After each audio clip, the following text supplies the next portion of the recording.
Hi everyone, it's Mary Jo. Welcome back to my channel. Thank you everyone who's been helping my channel to grow. Welcome new subscribers too.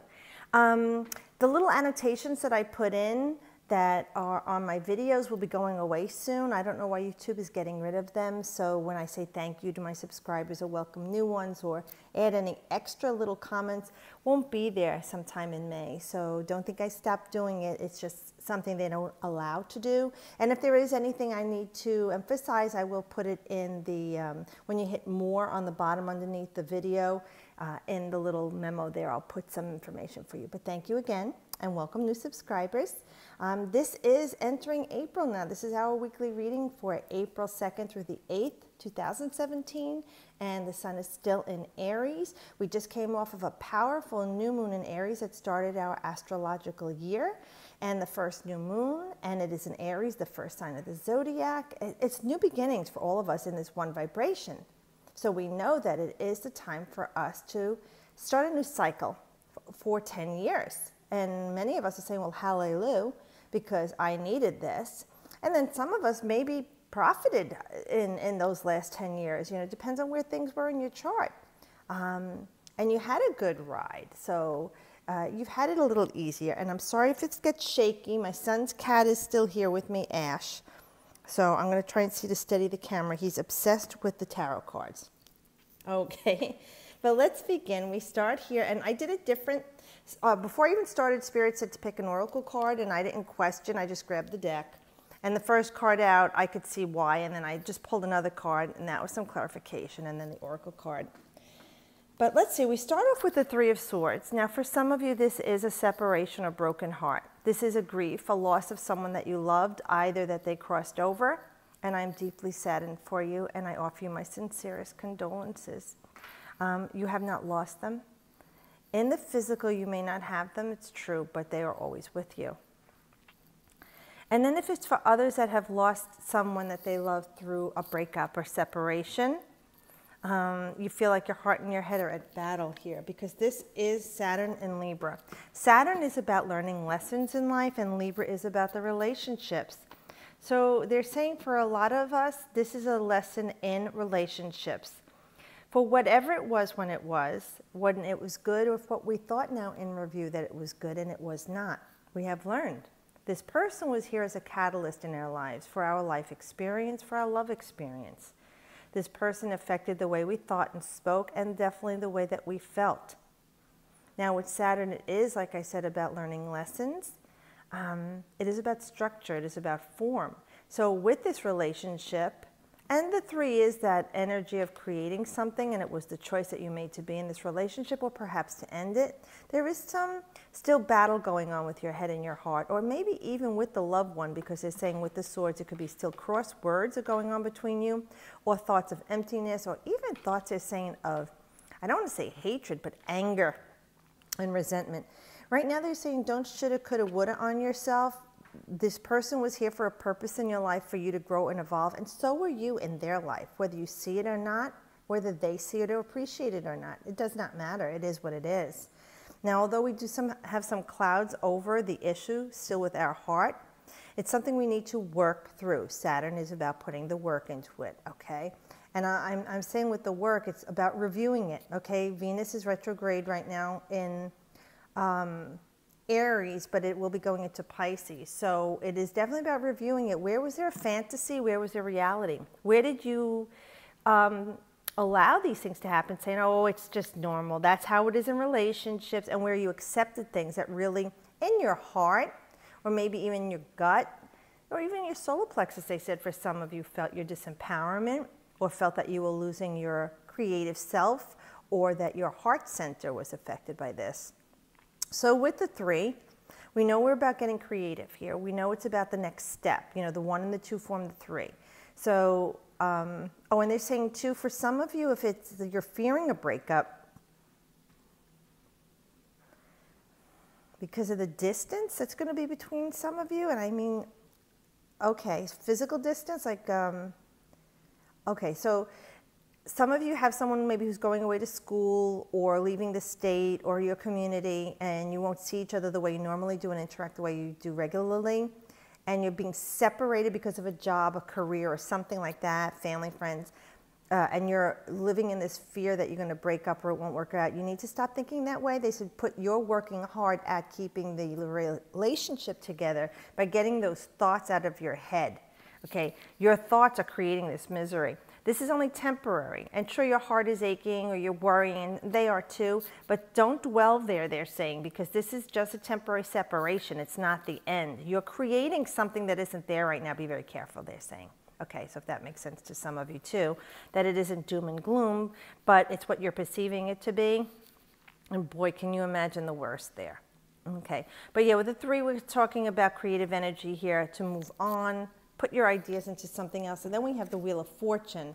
Okay, so we know something's starting new. For some of you, yes, the relationship is ending, or the relationship you had with the person, if they crossed over, has ended in the physical, but it's a new relationship beginning. You can still keep in touch with them spiritually through prayer, through dream, calm meditation, you know, and allowing signals and signs to come to you from them and from spirit. Because we know with the 10, it is a vibration of a new beginning, as is this year. Okay, the Wheel of Fortune is Jupiter in the Tarot. So we know it is about expansion and growth. It's higher philosophy, higher learning. It's very lucky too. So we're going to say here, for some of you, it's a stroke of luck that this relationship ended because you probably weren't doing it. And this is kind of like intervention. Maybe like I was talking about, you felt it in your gut, your heart, or your solar plexus, but couldn't do it because you had fear or you lacked the courage. This is when spirit hears what's going on and you set that in motion and spirit intervened. So this is the new cycle. So if you were oppressed, downhearted, brokenhearted, depressed, lost, lonely before, that cycle is ended for you. A new cycle of joy, expansion, success, and good luck is coming to you. Like something falls into your lap. You're like, how did this happen? Don't worry about questioning it. Accept it and be grateful for it. And even if it's someone who's crossed over, they're saying their energy is expanding beyond anything you can fathom right now. They are everywhere, in all places, all things, and always with you, and everyone in your family all at the same time. That is how it happens for us when we cross over. We have that godlike energy. People ask me if they see you when you're in the shower or bathroom more intimate. No, they don't. Okay, that's not how it works. But they're always with you, and you can always talk to them. But yeah, this is definitely expansion for you. And even if it's this person in the separation because of job, school, or whatever else is going on, this is a time of expansion with Jupiter in your relationship and growing in maturation. You know, that neediness, you might have a clinginess or lower vibration of a love will mature into something and expand in something much greater, much deeper, much higher love. Yeah, now we have the Page of Cups.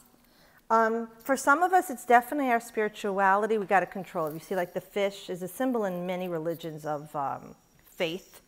I know Christianity also does, but it's like they're communicating telepathically here.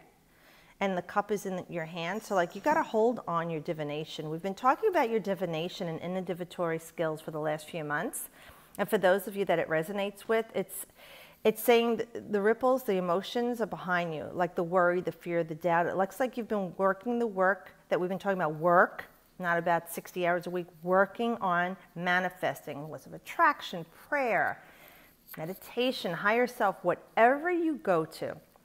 It's working, and all those rough waters are behind you, or those shaky waters, or those waters that were very rippled with deep emotion, like things that had been stirring, you know, because you don't understand what's happening to you when you're changing, when you're recalibrating. You might have severe fatigue, body ache, that you're scared there's something wrong with you health-wise. You're afraid of what's coming in because you don't know how to harness it, control it, or understand it. Okay, this is about the beginning of you researching that more and going deeper into the mysteries and the unknown. And like I said, you're getting a hold on it. You're grounded with this red. I'm sorry, Ash is jumping on this thing. You're grounded with the red. Okay, we do have the gold and yellow, and it's at your feet. Now, for me, the yellow and gold is more like the solar plexus, which is your empowerment. So you definitely feel like you got a hold on this. And the blue is so much knowledge. Let's see what's all over here. You know, they kind of look like lotus flowers. I don't know if that's meant to be, but a lotus flower in itself in many religions, especially in like in Hindu, in the mystics, That is blessings, abundance. So that's a beautiful image to see here too, that you're blossoming, they're saying. Your spirituality is blossoming. Now, if it was about this relationship, okay, it is saying emotionally you are blossoming and you're getting a hold of your emotions. It's kind of like a childlike innocence and a new beginning for you. So whatever this endeavor is, even if this is something to do with your health, they're saying, your schooling, the job, the sale of the house or car, whatever it is that you felt your head and your heart were at battle with, they're saying, that you felt indecision about, and you couldn't separate your heart from your mind, they're saying. That's another form of separation, they're saying. Where your heart and your mind have to be separated with this is this change. And they said for many of you that have been having a great time and maybe hurting somebody, and you know we're not perfect, we've all done this, that oppression is ending and the wheel is changing with you too. You know, you reap what you sow, karma, etc. So just know that what you've put forth comes back to you too, 3 times. And then also in a loving way, when you give, it comes back to you tenfold. So remember that. Start a new cycle with yourself. Ask for forgiveness, they're saying, and forgive yourself too. So this emotionally is a nice card for anything with love, health, wealth, luck, school, your divination, whatever it is. This is saying you're starting over in a new way, but you're loving it and you really got it now. You're in tune. I don't have my other hand on the card because he keeps shaking the camera, but yeah, this is things are clearing. Sky's clearing for you. New beginning, the Holy Grail, it's in your hands. It's within reach for many of you if it's not already in your hand. Because here we have the 8 of Wands. 8 of Wands energy is Mercury in Sagittarius. Jupiter rules Sagittarius, expansion, growth, okay, in everything in your life. Put it in a snapshot, since this is a general reading for whatever it is. For some of you, they're saying arrows of love are coming at you, and especially now, we had talked about the retrograde with Venus. You don't want to start something new, fall in love new. It might be delays, it might not work out so much, and now it's moving into Pisces. So let's be realistic about this new love or relationship. It might be fleeting, they're saying, for some of you, and again, they're saying too with this Page of Cups, sometimes you're experiencing something emotional, a situation that you don't have experience with, and you have the strength and courage and conviction to do this if you could tap into it, but you feel like you're presented with somewhat of an imperturbable face to everyone, like you don't know what to do. Okay, this is when you need to trust spirit. But you know, you don't have experience in this situation. That's why you feel a little bit apprehensible about it, you know, and you're maybe confused a little bit. Maybe you're acting confident about it, but you're really not. Well, this is talking about now that's passing for you, so you will be experiencing that feeling of confidence. You know, and he does have somewhat of an unperturbable face there. He's indifferent to anything, but he's focused on what he wants. So for a lot of you, it's the beginning of something emotional that your lack of experience, maybe with this love, this doctor, this health problem, whatever. You're starting to get a hold of it. It's beginning. But here it's going to happen quickly. The results for whatever that is going to come to ground quickly. These are the wands. You know, it's new ideas. This is Aries energy, Leo and Sag. But this card is talking about Mercury and Sag. Mercury is swift moving energy, okay? It's the messenger of God, the gods. He harbored back and forth between Mount Olympus and the earth and brought messages. He's about commerce. So for some of you, it's about business and you had a loss or a separation. Some new cycle is beginning with you, and now you understand more before what it was that you didn't do right, you weren't prepared for. This is saying this new beginning for you is really going to take root, take ground. See, the ideas are really shooting to the earth to come to ground. And since Mars is in Taurus right now, to me, I would say definitely that's the energy. Right now, you are grounding your ideas, all of your fire, all of that inspiration that you have, creative energy, passion, the spark of life, that male seed. Yeah, and some of you will be conceiving. You know that if you've been trying and that was your heartache and brokenhearted about it, emotionally distraught, you will be planting the seed, and this will be a healthy conception for you. Let me see what else is going on here. Very calm waters. I mean, it's like not even moving. But we are in Taurus, so you might be figuring, hey, my energy's going nowhere. I was really going good back in March. Well, that's what you perceive it as, and I have been too. But I understand through the readings that the energy is coming to ground and is going to root. It's going to stay. And you do have calm waters here. You have lush greenery here. We know that the sky is clear here. There's a lot of knowledge coming through here. And Mercury is, like I said, commerce. For some of you, the money will be improving. It's something quick. Hey, maybe you're going to get some nice tax return, money from somebody else, or sell that car, or whatever it is that you don't want anymore. Like we were talking about last week, clearing things out of the house, having a garage or tag sale, making some extra money. Others of you, it is arrows of love coming in for you, but this is going to be a grounded, lasting, loving relationship taking root.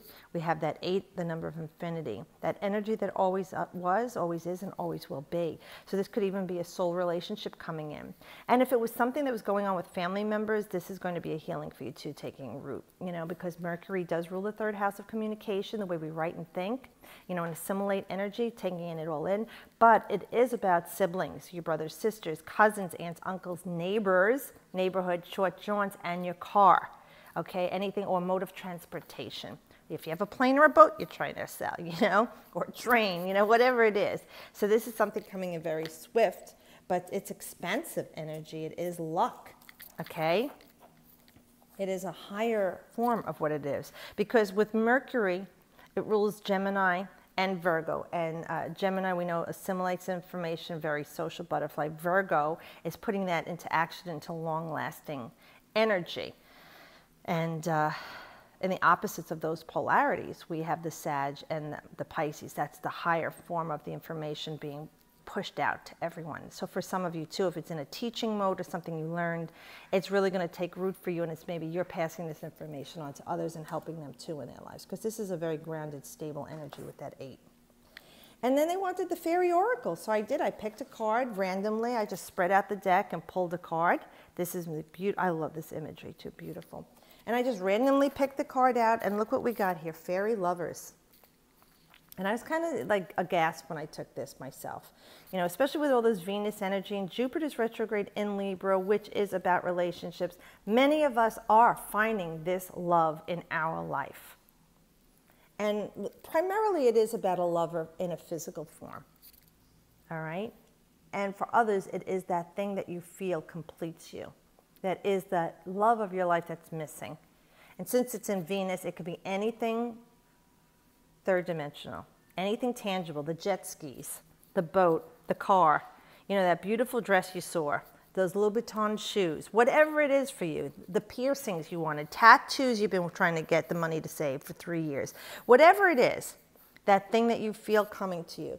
Because 46 is a 10, so again, it supports the new beginning, and this year and this cycle, the new moon in Aries, everything beginning, the springtime, the equinox, and then the 4 is completion, stability that is grounded, and the 6 is the number of Venus, harmony, balance, relationships, and love, together making the 10. So the card Fairy Lovers says new love, courtship, romance, and falling in love. Enough said. This card in the imagery, you can't really see, is very pinks and rose colors, almost like the rose quartz. So we know that it is about a balanced heart chakra, because rose quartz does also resonate to the heart chakra as well as the crown chakra, letting things in from spirit, like being a direct channel, okay, cleansing your prana, your energy. And you see there on this tree, this is an old tree. Look how it's branching out. It reminds me of the trees in Florida. Beautiful trees that they're almost lifelike as they reach out like fingers, and they're holding them and supporting them. They're in a loving embrace, but they're eye to eye. So this relationship, you will be eye to eye with this person. Yes, it'll have the things that you're longing for, sexually pleasures, but this is more than that, because that goes away over time, or lessens, or even as we get older. But the love and passion will be there, but you see eye to eye. So at the end of the day, this person is still your companion and friend, besides your lover. Okay, husband, wife, whatever you want to call them. And you're so similar. See, they have the same wings. There are a lot of commonalities between the two of you. And you really have a spark between you. But you do see things level-headedly. See, you're level eye to eye there. And let's see what the oracle cards say here for this beautiful card. Okay, you are about to fall in love. It is most likely to be with a beautiful other who you will be spellbound by. Do not fear. They will love too. And the rapture that will come from this coming together will outweigh all the fear you have experienced or anticipate experience at its loss in the past. This love is new, but it may also be the experience of the revival of a deep, fresh love in a mature relationship, courtship, new beginnings, okay? Being romanced and swept off your feet. You will find you and your love are both magical beings who respond best to being outdoors. Making love under the trees will help you stay in love and experience ecstatic union. A wild, free, deep, and true love is in bud. Oh, rapture, oh, deepest and wildest of joys. Now, he's talked about this flower being in bud, ready to bloom. Interesting. Emotional journey, something new. And again, they're seeing eye to eye. They're seeing eye to eye. The heartache of the past we talked about in the Saturnian energy, to grow and mature from this. The new thing, the new cycle, the new love, happening quickly, but seeing eye to eye, commonality. Now, the making love under the trees is beautiful, but just be sensible here, okay? You don't want to get yourself arrested. All right, but it just, whatever they're saying is being in nature, being in tune with the other energies and vibrations of this universe, and you are both in the same vibration. Remember to change your vibration and to shift. You will attract that which you shift to. So this is beautiful. Thank you, Spirit, for this beautiful reading. I wish this for everyone. Love, in whatever way love is best for you, because I don't know what is best for you. But in the end, whatever happens, I know it is the best. I wish this for me too. And I wish you the best.